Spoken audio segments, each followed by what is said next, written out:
आज हम क्लास 12 में मैथ में प्रश्नावली 10.2 देखेंगे। प्रश्न है, दर्शाइए कि सदिश 2i कैप ऋण 3j cap plus 4k cap और ऋण 4i cap plus 6j cap ऋण 8k कैप संरेख है। तो हल है, मान लिया a सदिश बराबर 2i कैप ऋण 3j cap plus 4k cap और b सदिश बराबर हम मान लेंगे minus 4i cap plus 6j cap minus 8k cap.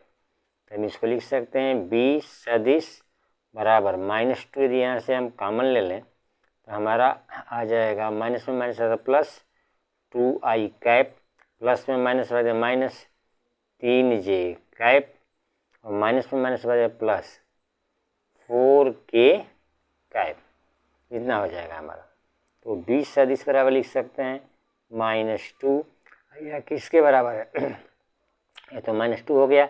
यह हो गया 2i कैप ऋण 3j cap plus 4k cap. 2i cap ऋण 3j cap plus 4k cap A सदिश के बराबर है। इसे लिख सकते हैं ऋण 2 ए सदिश।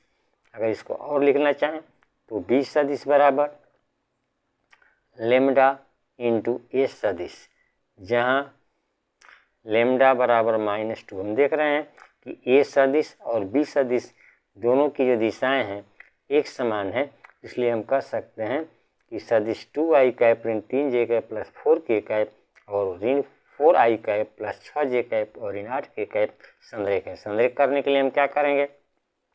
ए सदिश बराबर लिख देंगे यहाँ 2i कैप ऋण 3j cap plus 4k cap. B सदिश बराबर लिख देंगे -4i cap plus 6j cap ऋण 8k कैप।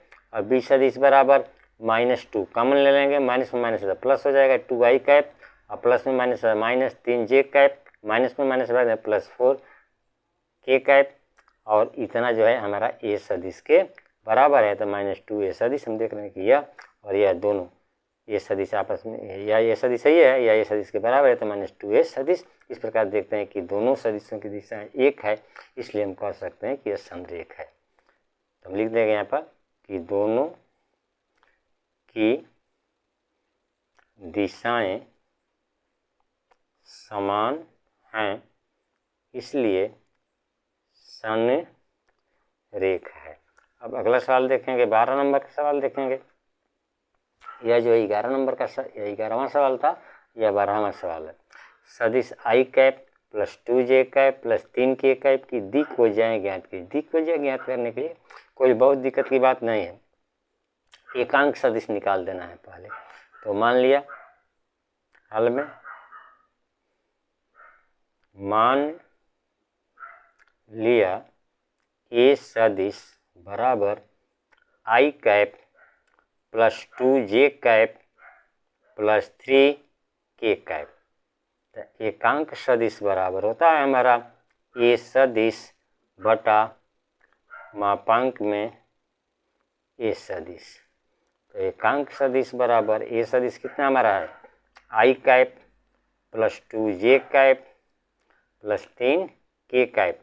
अब मापांक में ए सदिश निकालना है तो करणी में i का गुणांक 1 है, 1 का वर्ग प्लस j का गुणांक 2 है, 2 का वर्ग प्लस k का गुणांक 3 है, 3 का वर्ग। तो हो जाएगा हमारा i cap plus 2j cap plus 3k cap बटा करणी में 1 का वर्ग 1, 2 का वर्ग 4 और 3 का वर्ग 9। 3 का वर्ग में 3 का आपस में 2 बार गुणा। तो एकांक सदिश बराबर i cap plus 2j cap plus 3k cap बटा करणी में 4 1 5 9 14, करणी में 14। इसको हम लिख सकते हैं एकांक सदिश बराबर i कैप बटा करणी में 14 प्लस 2j कैप बटा करणी में 14 प्लस 3k कैप बटा करणी में 14।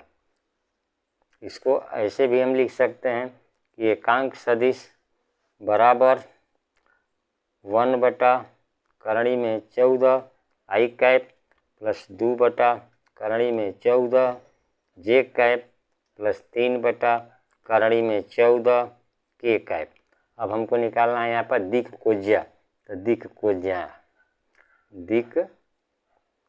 कोज्याएं, तो पहला दिक् कोज्या मेरा हो जाएगा आई कैप का गुणांक है 1 बटा करणी में 14, फिर दूसरा हो जाएगा हमारा 2 बटा करणी में 14, तीसरा हो जाएगा हमारा 3 बटा करणी में 14। अगला सवाल देखेंगे 13वें नंबर का।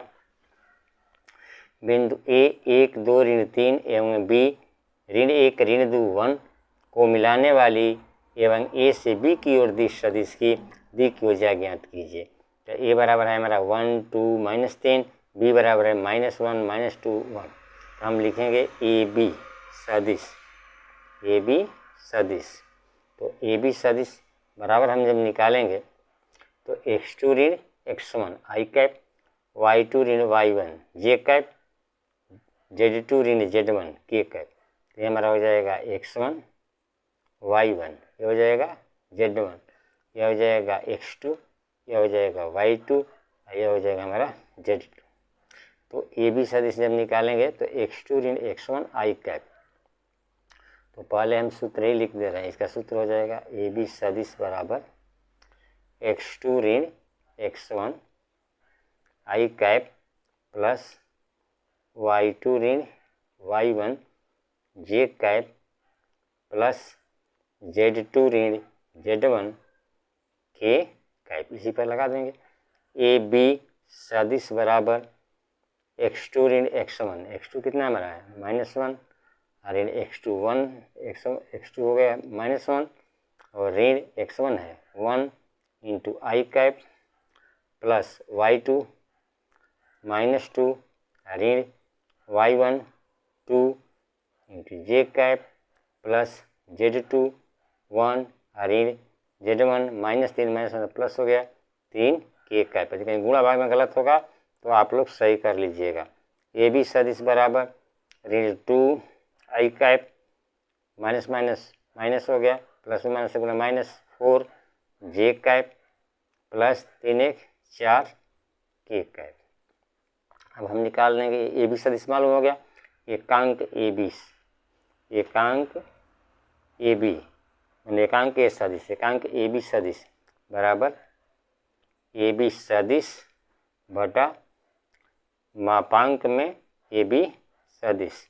हमारा एकांक यह ए बी सदिश है, एकांक ए बी बराबर ए बी सदिश बटा मापांक में ए बी सदिश आपको मालूम है -2 आई कैप -4 जे कैप प्लस 4 के कैप बटा अंडर रूट मापांक में -2 का वर्ग डायरेक्ट लिख दे रहे हैं 4 प्लस -4 का वर्ग 16 और प्लस 4 का वर्ग 16, तो 16 16 32 32 4 36। तो एकांक ए बी बराबर हो गया आपका -2 आई कैप -4 जे कैप प्लस 4 के कैप अपान करणी में 36 बराबर -2 आई कैप -4 जे कैप प्लस 4 के कैप बटा 36 का वर्गमूल 6। तो एकांक ए बी बराबर हो गया, इसको लिख सकते हैं -2 आई कैप बटा 6 -4 जे कैप बटा 6 प्लस 4 के कैप बटा 6। तब इसको ऐसे भी लिख सकते हैं -2/6 आई कैप -4/6 जे कैप प्लस 4/6 के कैप। दिक् कोज्याएं, दिक् निकालना है दिक् कोज्या। तो दिक् कोज्याएं बराबर आई कैप का गुणांक -2/6 कामा -4/6 कामा 4/6। अब इसको ऐसे भी लिख सकते हैं -2 एकम में 2 2 3 6 -2 दूनी के 4 2 3 6 फिर 2 दूनी के 4 और 2 3 6। अगर कहीं गुणा भाग में गलत होगा तो सही कर लीजिएगा।